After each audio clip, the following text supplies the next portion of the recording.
어머, 저기 좀 봐. 윤서진 아니야? 서진이 맞네. 진짜 너야? 나 연주야. 기억 안 나? 나는 천천히 고개를 들었다. 오연주. 그리고 그녀 옆에는 이서연. 교복 자락을 발로 밟고 웃던 얼굴. 그 얼굴이 지금은 명품 재킷에 쌓여 있었다. 와, 세상 진짜 좁다. 여기서 너를 다 보네. 요즘은 뭐 해? 그냥 집에 있어. 남편 일 때문에 잠깐 들렀어. 아, 그렇구나. 근데 아직도 좀 조용하네? 예전이랑 똑같아. 그때도 말수 없었는데 지금도 여전하네. 강남의 화려한 법무법인 건물 앞에 서 있었습니다. 남편에게 점심을 전해주러 온 평범한 일상이었습니다. 손에는 정성스럽게 준비한 도시락이, 마음에는 소소한 설렘이 있었습니다. 엘리베이터 문이 열리고 로비로 들어서는 순간 시간이 멈춘 듯 했습니다. 서진아, 여기서 뭐해? 귀에 익은 목소리가 등 뒤에서 흘러나왔습니다. 30년이 지났는데도 그 목소리는 변함없이 제 심장을 얼어붙게 했습니다. 천천히 몸을 돌렸습니다. 오연주였습니다. 그리고 그 옆에는 이서연도 서 있었습니다. 고등학교 시절 제 인생의 악몽이었던 두 사람이 현실에 나타난 것입니다. 숨이 가빠졌습니다. 가슴속에서는 무언가가 터질 듯 요동쳤습니다. 머릿속으로 과거의 장면들이 물밀듯이 밀려왔습니다. 교실 뒷문으로 들어서자마자 발에 걸려 넘어지는 제 모습. 온 교실이 웃음바다가 되었고 연주의 날카로운 웃음소리가 가장 크게 들렸습니다. 화장실에 갇혀 밤늦게까지 나오지 못했던 날. 서연이 제 체육복을 감추고 체육 시간에 반 아이들 앞에서 창피를 당했던 순간, 쉬는 시간마다 따돌림당에 혼자 앉아있던 복도 구석의 차가운 감촉, 그리고 졸업식 날 이제 다시는 너희를 마주치지 않게 해달라고 눈물로 빌었던 기억까지. 서진아, 변한 게 없네. 여전히 그 표정이야. 연주의 목소리에 현실로 돌아왔습니다. 그녀의 눈빛은 30년 전과 똑같았습니다. 시간은 그녀의 외모만 바꿔놓았을 뿐 그 내면의 교만함은 전혀 변하지 않은 듯 했습니다. 숨이 목까지 차올랐습니다. 손끝이 떨렸습니다. 온몸의 피가 얼굴로 몰려 화끈거렸습니다. 남편이 여기서 일해. 점심 전화로 왔어. 놀랍게도 제 목소리는 떨리지 않았습니다. 제 안에서 고등학생 윤서진이 울고 있었지만 43세 윤서진은 평온하게 대답했습니다. 연주와 서현의 눈에 놀라움이 스쳤습니다. 그들은 제가 여전히 움츠러들거나 도망치길 기대했을 겁니다. 너 남편이 여기서 일해? 누구야? 서연의 목소리에는 믿기지 않는다는 뉘앙스가 묻어났습니다. 마치 제가 거짓말을 하고 있다는 듯한 어조였습니다. 그 순간 등 뒤에서 익숙한 발소리가 들렸습니다. 여보, 왔어? 남편 정민우가 웃으며 다가왔습니다. 법무법인의 대표 변호사인 그는 당당한 걸음으로 제 옆에 섰고 연주와 서연의 표정이 굳어졌습니다. 그들의 눈에 불안감이 스쳤습니다. 남편은 혼란스러운 분위기를 감지했지만 평소처럼 미소를 지으며 인사했습니다. 아, 아는 분들이셨군요. 반갑습니다. 제 손을 꼭 잡아주는 남편의 손길에서 힘을 얻었습니다. 가슴속에서 끓어오르던 감정들이 조금씩 가라앉았습니다. 메마른 입술을 혀로 축이며 담담하게 말했습니다. 고등학교 동창이야. 오랜만에 만났네. 그 짧은 한마디에 담긴 30년의 아픔을 남편은 알지 못했습니다. 연주와 서연은 어색한 웃음을 지으며 형식적인 인사를 건넸고 저는 남편에게 도시락을 건네며 조용히 로비를 빠져나왔습니다. 건물을 나서자 가을 햇살이 따스하게 얼굴을 비추었지만 온몸은 한겨울처럼 차가웠습니다.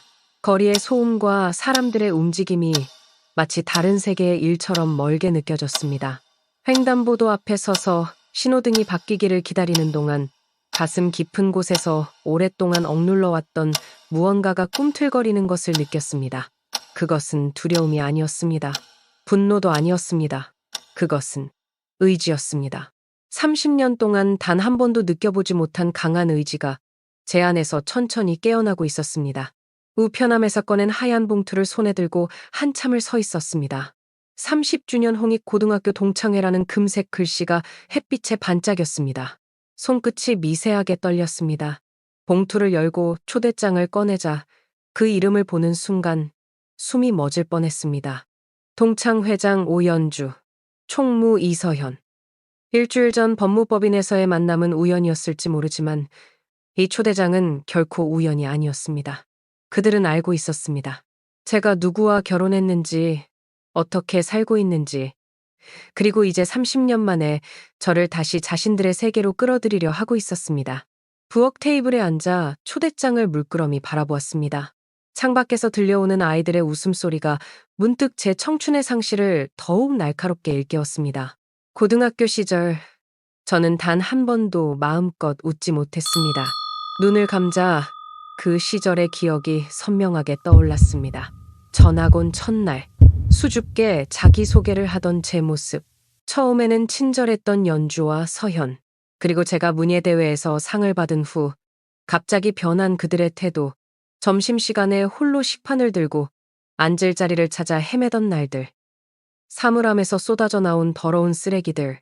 매일 아침 학교 가는 길에 느끼던 위장의 통증과 밤마다 베개를 적시던 눈물. 엄마, 뭐해? 딸 소희의 목소리에 눈을 떴습니다.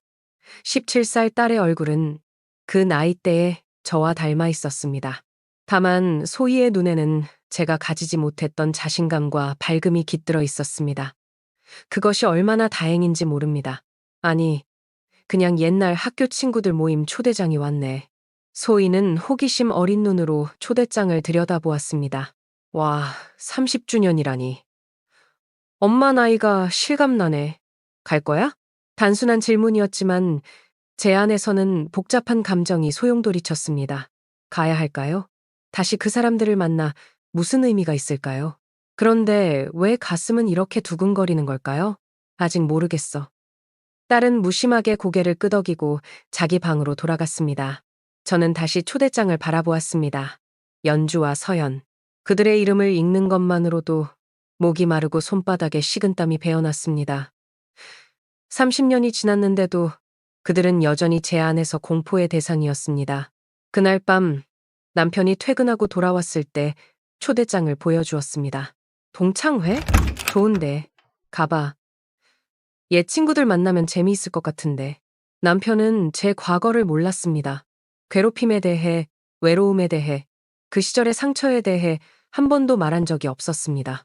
그것은 제가 깊이 묻어둔 상처였고 아무에게도 보여주고 싶지 않은 약점이었습니다. 그날 밤 거울 앞에 서서 오랫동안 제 얼굴을 바라보았습니다. 주름이 생긴 눈가, 세월의 흔적이 묻어나는 볼, 그리고 여전히 두려움이 스며있는 눈동자. 거울 속에 제가 물었습니다. 정말 그들에게 다시 약한 모습을 보여줄 거야? 가슴 속에서 분노가 천천히 일어났습니다. 처음에는 작은 불씨처럼 미약했지만 점점 커져 전신을 데울 만큼 강렬해졌습니다. 30년 동안 참아왔던, 숨겨왔던, 억눌러왔던 분노가 마침내 표면으로 올라오고 있었습니다. 이튿날 아침 남편이 출근하기 전에 말했습니다. 동창회 참석할 거야. 남편은 미소를 지었지만 제 눈에 깃든 결연한 의지를 알아차렸는지 잠시 놀란 표정을 지었습니다. 그것은 그가 한 번도 보지 못했던 제 모습이었을 테니까요. 창가에 서서 출근하는 남편을 배웅한 후 깊은 숨을 들이마셨습니다. 가슴속의 불씨가 이제는 활활 타오르는 불길이 되어 온몸을 데웠습니다. 30년 만에 처음으로 과거의 상처를 직면할 용기가 생겼습니다. 이번에는 도망치지 않을 것입니다. 이번에는 제 목소리를 낼 것입니다. 초대장을 다시 한번 바라보았습니다. 이제 그것은 더 이상 두려움의 대상이 아니었습니다.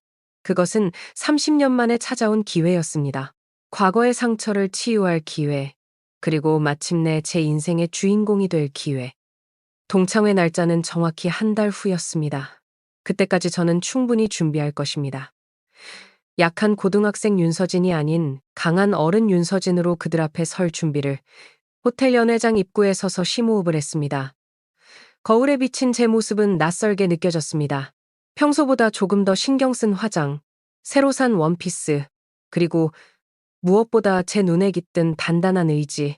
30년 전의 윤서진이라면 절대 이 문을 열지 못했을 것입니다. 하지만 오늘의 저는 달랐습니다. 연회장 문을 열자 웅성거리는 소리와 함께 익숙하면서도 낯선 얼굴들이 시야에 들어왔습니다. 시간은 모두에게 공평했습니다. 한때 젊고 아름다웠던 얼굴들은 이제 중년의 흔적을 품고 있었습니다. 입구에서 잠시 망설이고 있을 때 누군가 제 이름을 불렀습니다. 서진아, 정말 너구나. 반가운 목소리에 고개를 돌렸습니다.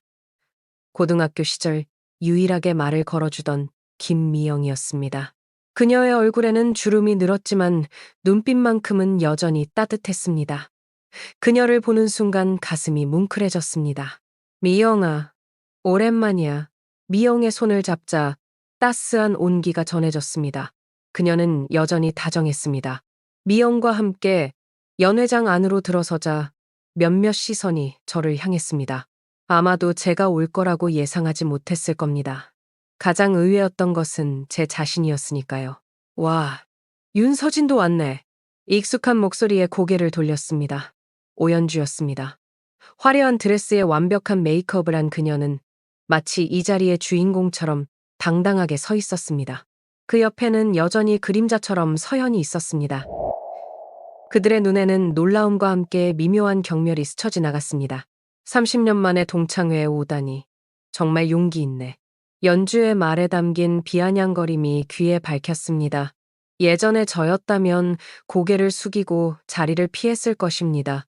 하지만 지금의 저는 달랐습니다. 천천히 미소를 지으며 그녀의 눈을 똑바로 바라보았습니다. 용기라기보다는 호기심이었어.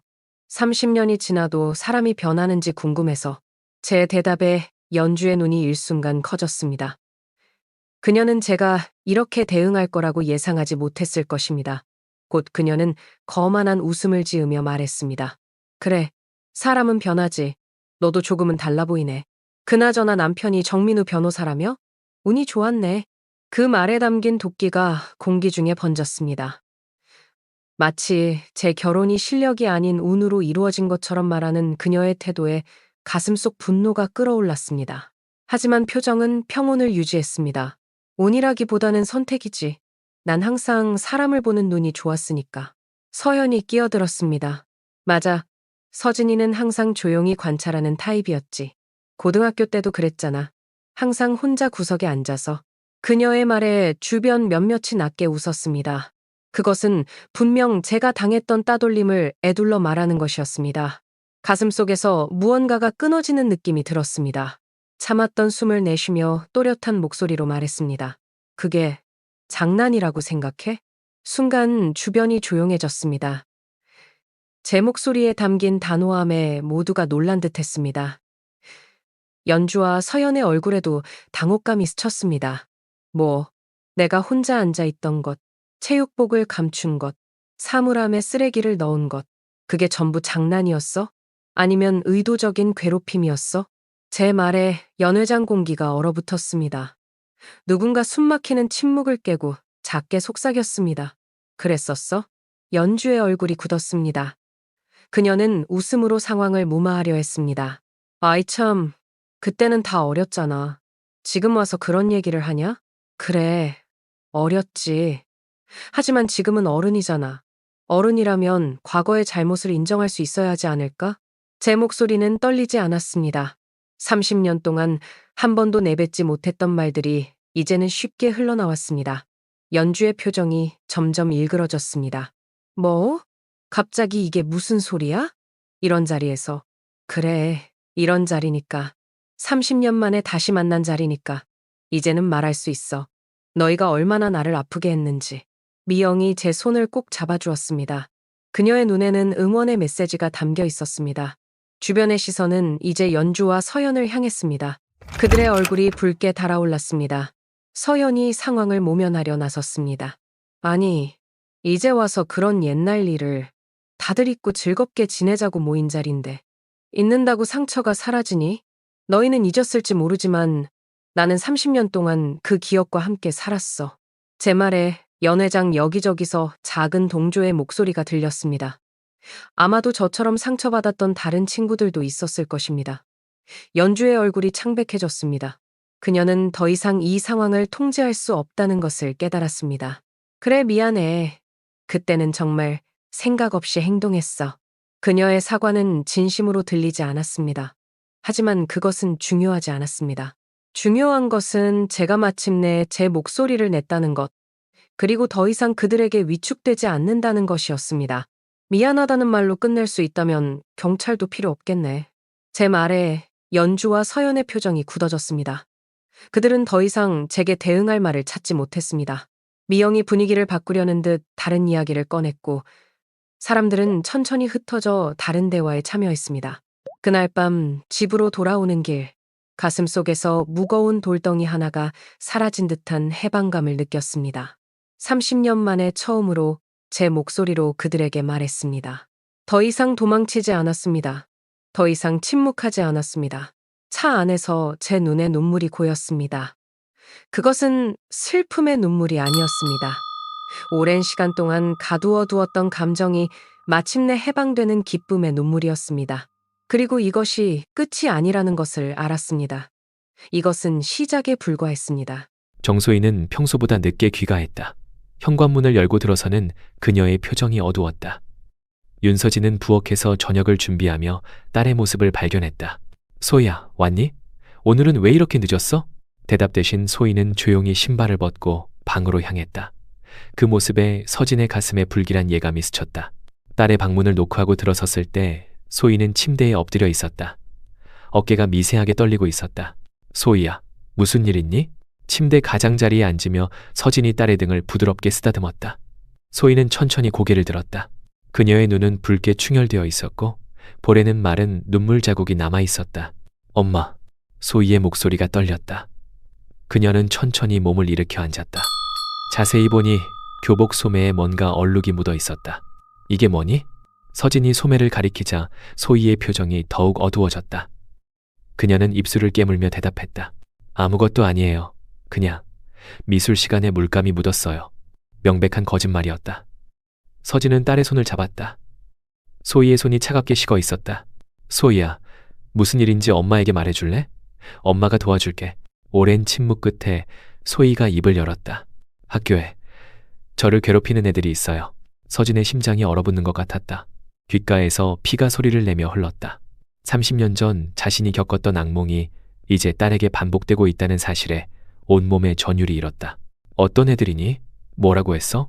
소희는 천천히 이야기를 시작했다. 미연과 준우, 이 두 아이가 주도적으로 소희를 괴롭히고 있었다. 소문을 퍼뜨리고 물건을 숨기고 주변 친구들을 떠나게 만들고 모든 것이 서진이 겪었던 것과 너무나 닮아 있었다. 소희의 이야기를 들으며 서진의 손이 떨리기 시작했다. 오늘은 급식실에서 미연이 일부러 음료수를 제 옷에 쏟았어요. 모두가 웃었어요. 소희의 목소리가 갈라졌다. 서진은 딸을 꼭 안아주었다. 가슴속에서 분노가 활활 타올랐지만 목소리는 최대한 침착하게 유지했다. 그 아이들의 성이 뭐니? 미연이는 오미연, 준우는 이준우예요. 순간 서진의 숨이 멎었다. 오미연과 이준우. 설마. 소희야, 그 아이들 부모님 이름 알아? 소희는 고개를 갸웃했다. 미연이 엄마는 오연주 이사님이래요. 뭔가 회사 다니는 것 같아요. 준우 아빠는 이현우 교수님이고 엄마는 이서연이래요. 왜요? 서진의 귀에서 윙 소리가 들렸다. 오연주의 딸과 이서연의 아들. 30년 전의 악연이 세대를 넘어 이어지고 있었다. 공기가 갑자기 무겁게 느껴졌다. 숨을 쉬기 위해 창문을 열었다. 차가운 가을 공기가 방 안으로 밀려들었지만 서진의 가슴속 화염은 꺼지지 않았다. 엄마가 해결할게. 소희는 어머니의 눈에서 이전에 본 적 없는 결연한 의지를 발견했다. 그날 밤 정민우는 늦게 귀가했다. 서진은 거실 소파에 앉아 그를 기다리고 있었다. 남편은 아내의 심각한 표정을 보고 걱정스러운 눈빛으로 다가왔다. 무슨 일이야? 서진은 천천히 소희의 이야기를 전했다. 듣고 있던 민우의 얼굴이 점점 굳어갔다. 그래서 그 아이들 부모가 누구라고? 오연주와 이서연. 내가 고등학교 때 날 괴롭혔던 그 사람들. 민우의 눈이 커졌다. 그는 일주일 전 아내가 동창회에 다녀온 후 달라진 것을 느꼈지만 이런 일이 있을 줄은 몰랐다. 그럼 이건 우연이 아니야. 서진은 고개를 끄덕였다. 그들은 소희가 우리 딸인 걸 알고 있었을 거야. 법무법인에서 날 만났을 때부터. 민우의 표정이 일그러졌다. 그는 변호사로서 수많은 복잡한 사건을 다뤄왔지만 이처럼 개인적인 일은 처음이었다. 어떻게 하고 싶어? 서진은 창밖을 바라보며 대답했다. 법대로. 증거를 모아서 학교폭력위원회에 신고할 거야. 그리고 필요하다면 민사소송도 준비할 거야. 민우는 아내의 단호한 목소리에 놀랐다. 그동안 알고 있던 온화하고 조용한 아내가 아니었다. 그의 앞에 서 있는 것은 자식을 위해 싸울 준비가 된 어미 호랑이였다. 알았어. 내가 도울게. 다음 날 아침, 서진은 소희의 학교를 찾았다. 상담교사와의 면담을 통해 상황을 설명하고 소희가 겪은 일들을 자세히 이야기했다. 교사는 처음에는 미심쩍어 하는 듯 했지만 서진이 준비해간 증거들, 소희의 일기, 괴롭힘 당한 날짜와 시간이 적힌 메모, 소희의 휴대폰에 남겨진 악의적인 메시지들을 보고 난 후에는 표정이 심각해졌다. 이런 일이 있었다니 정말 유감입니다. 학교폭력위원회를 소집하겠습니다. 서진은 고개를 끄덕였다. 상담실을 나서는 순간 복도 끝에서 익숙한 얼굴이 보였다. 오연주였다. 그녀도 서진을 발견하고 걸음을 멈췄다. 두 사람의 시선이 공중에서 충돌했다. 서진은 천천히 연주에게 다가갔다. 여기서 뭐해? 연주의 목소리에는 당혹감이 묻어났다. 내 딸 일로 왔어. 딸? 네 딸이 이 학교에 다녀? 연주의 눈이 커졌다. 그녀는 아직 모르고 있었다. 소희가 서진의 딸이라는 사실을. 그래, 정소희. 미연이가 괴롭히는 그 아이가 우리 딸이야. 연주의 얼굴에서 혈색이 빠져나갔다. 그녀의 입이 벌어졌다가 다시 다물어졌다. 말문이 막힌 듯했다. 그래서 학교폭력위원회 소집을 요청했어. 곧 연락이 갈 거야. 서진의 말에 연주의 표정이 굳어졌다. 뭐? 잠깐? 이게 무슨 소리야? 그냥 아이들 일인데 왜 이렇게 확대해? 그냥 아이들 일? 30년 전에도 그렇게 생각했니? 그냥 장난이라고? 연주의 얼굴이 일그러졌다. 그녀는 주변을 둘러보며 목소리를 낮췄다. 이봐, 우리 어른끼리 해결하자. 미연이한테 단단히 말할게. 아니, 이번엔 법대로 갈 거야. 아이들도 어른들도 자기 행동에 책임을 져야지. 서진은 더 이상 할 말이 없다는 듯 등을 돌려 걸어나갔다. 뒤에서 연주가 무언가 외치는 소리가 들렸지만 서진은 돌아보지 않았다. 30년 전과 달리 이번에는 도망치지 않을 것이다. 이번에는 끝까지 싸울 것이다. 학교폭력위원회 회의실 앞에 서서 심호흡을 했습니다. 손에는 소희의 피해 사실을 담은 증거 파일이 들려 있었습니다. 두꺼운 파일의 무게가 묵직하게 손바닥을 눌렀습니다. 그 안에는 소희의 일기, 친구들의 증언, 교내 CCTV 영상, 괴롭힘을 증명하는 메시지들이 차곡차곡 담겨 있었습니다. 문이 열리고 회의실 안으로 들어섰습니다. 긴 테이블 한쪽에는 이미 오연주와 이서연 부부가 앉아 있었습니다. 그들의 표정은 경직되어 있었습니다. 연주는 저를 노려보았지만 제 눈을 똑바로 마주치지는 못했습니다. 서연의 남편 이현우는 불안한 듯 손가락으로 테이블을 두드리고 있었습니다. 자리에 앉아 학교폭력위원회 위원장이 회의 시작을 알렸습니다. 오늘 이 자리는 학생 정소희에 대한 괴롭힘 사건을 조사하기 위해 마련되었습니다. 먼저 피해 학생 측의 진술을 듣겠습니다. 제 차례가 되자 천천히 일어났습니다. 가슴이 두근거렸지만 목소리는 떨리지 않았습니다. 제 딸 정소희는 지난 3개월간 오미연, 이준우 학생에게 지속적인 괴롭힘을 당했습니다. 하나하나 증거를 제시하며 설명했습니다. 소희가 겪은 모든 일들, 점심시간에 음식을 빼앗긴 일, 모욕적인 별명으로 불린 일, SNS에 악의적인 소문이 퍼진 일, 체육복이 훼손된 일, 말을 이어갈수록 가해 학생 부모들의 표정이 굳어갔습니다. 이 모든 증거가 여기 있습니다. 그리고 이것은 단순한 학교 내 문제가 아닙니다. 잠시 숨을 고르고 계속했습니다. 저는 30년 전 고등학교 시절 바로 오연주 씨와 이서연 씨에게 똑같은 괴롭힘을 당했습니다. 그리고 이제 그들의 자녀가 제 딸에게 같은 일을 하고 있습니다. 이것은 우연이 아닙니다. 회의실 안이 순간 얼어붙었습니다. 위원장을 포함한 모든 위원들의 눈이 커졌습니다. 연주가 자리에서 벌떡 일어났습니다. 이건 말도 안 돼. 아이들 문제를 어른들 일과 연결시키다니. 연주의 목소리가 떨렸습니다. 서연은 창백한 얼굴로 남편의 손을 꽉 잡고 있었습니다. 네, 연결되어 있습니다. 왜냐하면 아이들은 부모를 보고 배우니까요. 그리고 당신들은 30년이 지나도 전혀 변하지 않았습니다. 위원장이 끼어들었습니다. 두 분 다 진정하십시오. 오늘의 주제는 현재 일어난 학교폭력입니다. 과거의 일은 참고사항으로만 들어두겠습니다. 자리에 다시 앉으며 마지막 한마디를 덧붙였습니다. 우린 이제 그냥 법대로 갈 겁니다. 증거심사가 끝난 후 가해 학생 측의 변명이 이어졌습니다. 연주는 딸 미연이 그저 장난이었다고 주장했고 서연은 아들 준우가 미연에게 이끌려 어쩔 수 없이 참여했다고 변명했습니다. 하지만 증거 앞에서 그들의 말은 설득력이 없었습니다. 최종 결정이 내려졌습니다. 오미연과 이준우는 학교폭력 가해자로 인정되어 각각 전학과 사회봉사 명령을 받았습니다. 또한 피해 학생에 대한 접근 금지 명령도 내려졌습니다. 회의가 끝나고 복도로 나왔을 때 연주가 제 앞을 가로막았습니다. 그녀의 얼굴은 분노로 일그러져 있었습니다. 너 정말 이렇게 끝낼 거야? 우리 딸 인생이 망가졌어. 차분하게 그녀를 바라보았습니다. 네 딸의 인생은 망가지지 않았어. 오히려 일찍 바른 길을 배울 기회를 얻은 거야.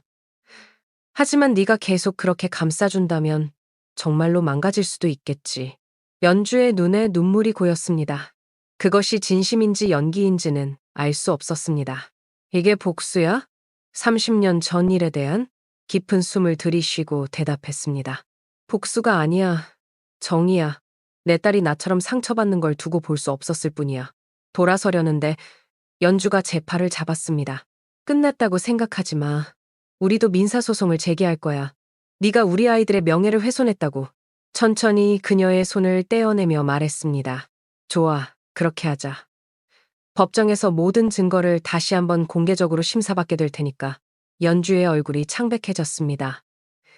그녀는 그것이 실수라는 것을 깨달았지만 이미 뱉은 말을 주워 담을 수는 없었습니다. 그날 저녁 민우와 함께 소희에게 결과를 알려주었습니다. 소희의 눈에 안도감이 번졌습니다. 그럼 이제 미연이랑 준우는 학교에 안 나와요? 그래, 다른 학교로 전학 가게 될 거야. 소희는 깊은 숨을 내쉬었습니다. 그녀의 어깨에서 무거운 짐이 내려간 듯 했습니다. 엄마, 고마워요. 소희를 꼭 안아주었습니다. 가슴속에서 뜨거운 감정이 솟구쳤습니다. 제가 보호받지 못했던 그 시절과 달리 소희는 이제 안전합니다. 그것만으로도 충분했습니다. 하지만 연주와 서연은 쉽게 물러서지 않았습니다. 그들은 정말로 민사소송을 제기했고 언론에 제가 개인적인 감정으로 아이들을 공격했다는 이야기를 퍼뜨렸습니다. 하지만 모든 것은 법정에서 다시 한번 명백히 밝혀졌습니다. 민우의 법률 지식과 제가 준비한 철저한 증거들 앞에서 그들의 주장은 하나둘 무너져갔습니다. 최종 판결이 내려진 날, 판사는 단호한 목소리로 말했습니다. 피고 측의 주장은 기각합니다. 오히려 원고 측에 대한 명예훼손 및 2차 가해에 대한 손해배상을 명령합니다.